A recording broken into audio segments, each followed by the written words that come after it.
Hello everyone, welcome back to my channel. I'm Marlou and this is Main Books, and today I'm going to talk about the 6 books I read in February. The first book I read was Dungeons and Drama by Christy Boyce. It's a YA sort of romance about a girl who gets into trouble and has to work at her dad's game store. And then in that game store there's this guy working there and they don't really get along, but she has a reason for wanting to fake date him, and he also has a reason to want to fake date her. So they start fake dating, and at the same time, there are budget cuts at the school, and the spring musical is cancelled. So she's trying to get it back on track. I gave this book 3.5 stars. It was fun. It was enjoyable, but it's not like life-changing. I like the talk about musicals, of course. I enjoyed that. I thought it was fun that there was some Dungeons and Dragons in it. Like, I'm not into that, but it's like I like a little bit more of the nerdy side of YA. If that makes sense. And then I read Volume 2 of Heartstopper by Alice Oseman. I've watched the show and I enjoyed the show, and when I read the comics, it's fun. But a lot of people give them like 5 stars, and I'm like, I don't know what I would give 5 stars for, because it's pretty simple. It's enjoyable, but it's not like, I don't know. I feel like because I don't even read graphic novels normally, I wouldn't even know what to look out for. So I'm not hating it. I would like to read the whole series because you can just read one book in an hour, and that's great for the numbers at the end of the year. But like, it's not like mind-blowingly good, but also I already know what's gonna happen because I've seen the show, so that also doesn't work. I mean, it doesn't have the surprise effect of what's going to happen next, and of course I do like the characters and whatnot, so yeah. Should I rate it? I don't even know. 3.5. It's fine. It's fun. And then the next book I read was The Girls by Emma Cline. I have heard about this book so many times. I've always seen people not being super excited about it, so I never wanted to read it, but then I read The Guest, which I really enjoyed. I just loved her writing in that. There were so many things that I took photos of because I wanted to remember. The writing was so cool. She had such a way with her words of like describing things in a way, and like finding deepness in the normal, ordinary stuff. I just loved it so much, and I don't think her books are ever going to be 5-star because they're kind of like, you know what I mean? But the writing is really good. So I was like, I should just give this a try, because even though if the story isn't that well-rounded or whatever, I could still enjoy the writing. But I really found that this writing is very different. This is her debut, and I just feel like this is much more, there is sort of a plot, and it's just more like fiction, and it's not really about the writing. So I missed my favorite aspect of her writing in this book. So I didn't really love it. It's about this girl. What can I even tell? I don't want to spoil anything, but it's about this girl, and she meets this girl, and she gets kind of like really intrigued with her and her life and the place she comes from. So it's about a teenage girl who's basically going through a bunch of stuff. She's low-key neglected a little. So it's about that, about being a teenager and how you need to keep an eye on your teenager, for sure. But then there's also a double timeline in like her as an adult, and it's like, never in this whole book I understood what the point was of her being an adult in this book, because it felt like you're learning the story of what happened when she was a kid, and then it would like end up being like sort of like a twist on why she's an adult in the story, why would that matter, and that didn't happen. So at the end you're like, what is this current timeline for? What is its function? Because I get like the function is that she can talk with someone about her past, but it's also not really written that way, because she's not literally talking about her past that way. It makes sense that she's thinking about it, but it's I wouldn't recommend this because it was not that good. So I gave it 3.25. I didn't hate it, but I was a little bit disappointed by it. Then I read Rouge by Mona Awad. Um, this book is about a girl and her mom dies, and she's like, that's kind of weird. She was acting kind of weird, and then she's sort of like,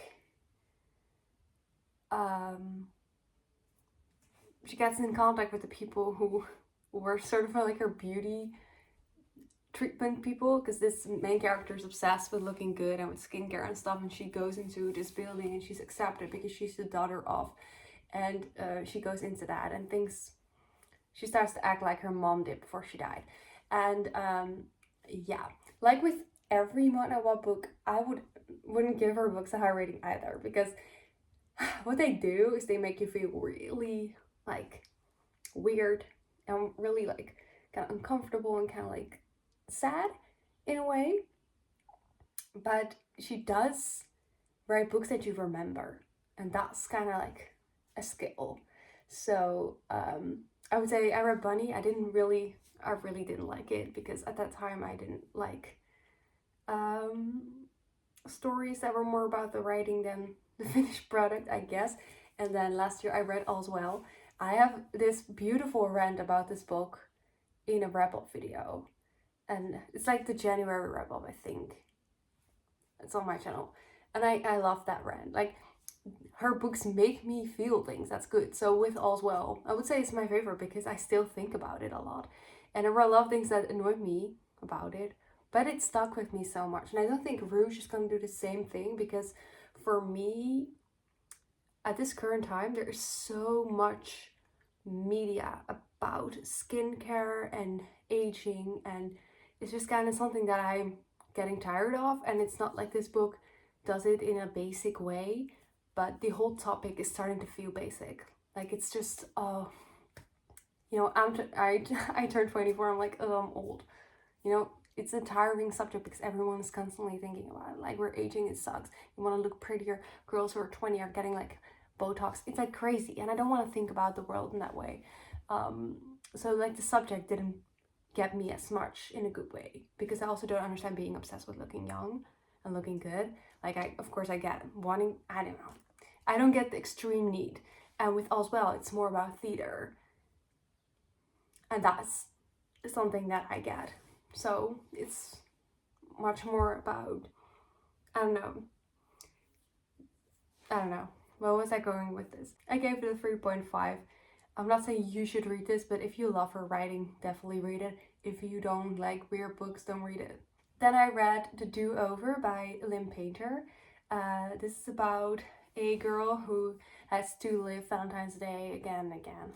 So, I forgot the word for that. But yeah, I read this in one day. That's kind of crazy. I had a good time with it. So it's a YA romance, and yeah, I gave it a 3.5, but I did really enjoy it. But it was more like, when I was writing it down, I already forgot what happened in the book. That's kind of what Lane Painter, she writes her YAs like fun and easy, but it's very forgettable. So it's cool, it's fine. But I always read her books if they're like on Next Story. I'm not gonna pay money for something I'm just gonna forget. So I definitely recommend it if you like YA romance. I just think she can write an engaging story, even though it's not gonna do much for your head. Like, oh my god, this is groundbreaking. No, it's not, but it was fun. And then the last book I read was The 3 Lives of Kate Kay by Kate Fagan. This book, I'm so happy to finally have found a book that feels a little bit like The 7 Husbands of Evelyn Hugo. You shouldn't go in there thinking it is like that, but it did remind me of, Taylor Jenkins Reid, like the famous series. Like, it's just fun. I like that kind of story. The whole book is with different point of views of people talking about their situation with this one person, KK. I love that. I love a book that's a little bit like, centered around a certain woman. This book is about an author, and she's writing under the name KK, but that's not a real name. So you see her first, like, her growing up, and then something happens. She changes her name, and then after she decides to write a book, she changes her name again, and then she's going to finally like come out to like the girl who's going to be playing in the movie version of the book. And so yeah, it's about that. It's about lesbians, it's about things. I would have loved this book if it wasn't for the miscommunication. I cannot tell you what icks me because that would be a spoiler. If I have to tell you not to just assume, not just trust people, not to just believe everything you hear, I just feel like you're too dumb for me. And if you're too dumb for me, I'm gonna dislike you. Is that mean? I mean, I can say it's about a character. It's not a real person. But I feel like some people in real life also do this. Like they're becoming victims of something because their own lack of, you know, standing for your own thing. Like you're your own person. You don't have to rely on others to tell you what's up. Find out what's up. Okay? Please just do some things yourself. Please. Please put your life in your own hands. Thank you very much. So I gave it a 3.5 because I love this type of story, but it could have been written better. Let's argue Taylor Jenkins Reid would have done this better. No, I'm just being mean. I don't mean like that. I just don't like miscommunication. I just don't like when the plot revolves around not even miscommunication, just basically like misinformation. That's what I should say. Like, especially when you decide to, if you keep us, what is that word? Keep us in the what? I cannot talk about being dumb and then just not finding more words. Keep them in the dark. Oh my god. I was like, keeping the blue? That doesn't make sense. Let us readers be kept in the dark together with the character, and then if we don't like second guess anything, then we might be dumb, and that's cool because then you did something with your writing. But if you tell us everything that happens but the character does not know it, you're just gonna be reading it and be like, oh my god, you're so dumb. And that annoyed me. So that could have been handled differently. And also the ending is kind of like, you don't really get answers, but it's fine. I would definitely recommend this book because it is fun. And a lot of books I read are not really fun. This was fun. I had a great time. Read it within 2 days. It was just, yeah. And also I listened to the audiobook, so I was hearing the different people like doing their chapters that from their narrative with their own voice actor. It's not called that, but you know. So that's great. So you could just hear who was speaking, and I just thought that was a great touch. So yeah, I've not really had high ratings this month,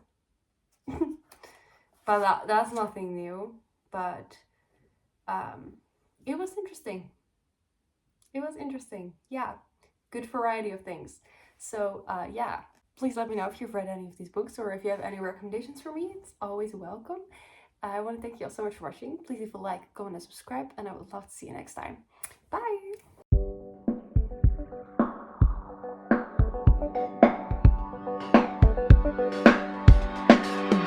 My channel, I'm Mardu, and this is my books. Yeah, that's my name.